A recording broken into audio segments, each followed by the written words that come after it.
మీలో చాలామంది ఎస్ఐపి ద్వారా ఇన్వెస్ట్ చేసే ముందు ఈ సందేహం మీకు కూడా వచ్చుంటుందండి. ఏంటా సందేహం అనుకుంటున్నారా?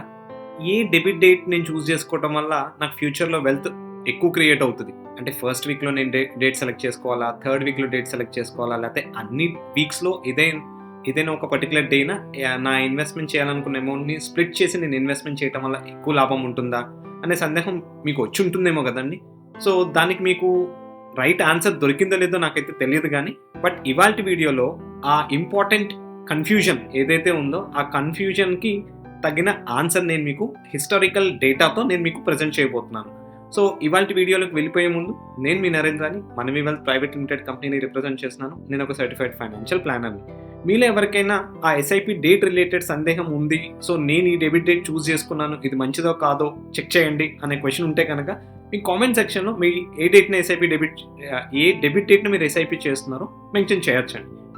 అండ్ మీలో ఎవరైనా ఎస్ఐపి స్టార్ట్ చేయాలనుకుంటే ఈ కింద స్క్రోల్ అవుతున్న నెంబర్‌కి మీరు కాంటాక్ట్ అవ్వచ్చు. మా టీమ్ మీకు హెల్ప్ చేస్తుంది. సో, మరి వీడియోలోకి వెళ్ళిపోదామా? సో, ఇవాల్టి స్టోరీ ఏ మిత్. ఆ మిత్ ఏంటనుకుంటున్నారా? Right debit date. సో, చాలా మందికి ఎస్ఐపి స్టార్ట్ చేసినప్పుడు వచ్చే ఫస్ట్ క్వెషన్ ఏంటంటే, నేను ఫస్ట్ వీక్‌లో ఎస్ఐపి డెబిట్ డేట్ చూజ్ చేసుకుంటే ఎక్కువ లాభం ఉంటదా? లాస్ట్ వీక్‌లో డెబిట్ డేట్ చూజ్ చేసుకుంటే ఎక్కువ లాభం ఉంటుందా? మార్కెట్స్ ఎప్పుడు ఎక్కువ కరెక్ట్ అవుతా ఉంటాయి నెల మొత్తం మీద అనే సందేహం చాలా మందికి ఉండుంటుందండి. సో, ఇక్కడ ఆ సందేహం క్లారిఫై చేయడం కోసం మేము ఒక చిన్న అనాలిసిస్ మీ ముందుకు తీసుకొస్తున్నాం.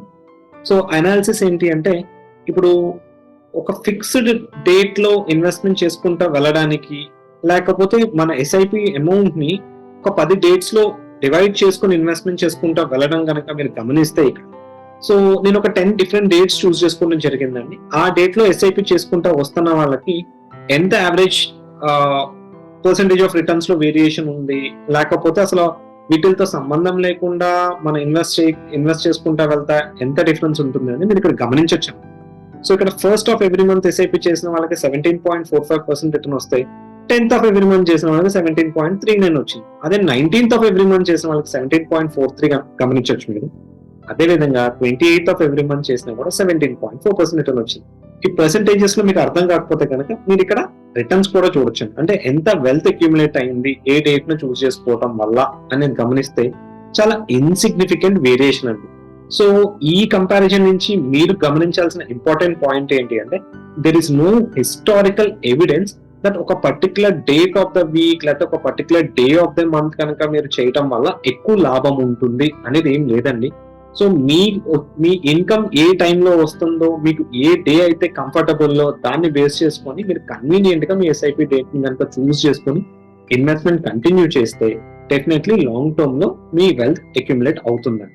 హోప్ ఈ వీడియోలో చెప్పిన ఇన్ఫర్మేషన్ మీ ఎస్ఐపి డేట్ రిలేటెడ్ ఉన్న కన్ఫ్యూజన్ ని క్లారిఫై చేసింది అనుకుంటున్నాను.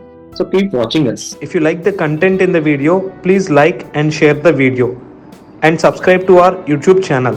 If you need any personal appointment, do call us to the below number.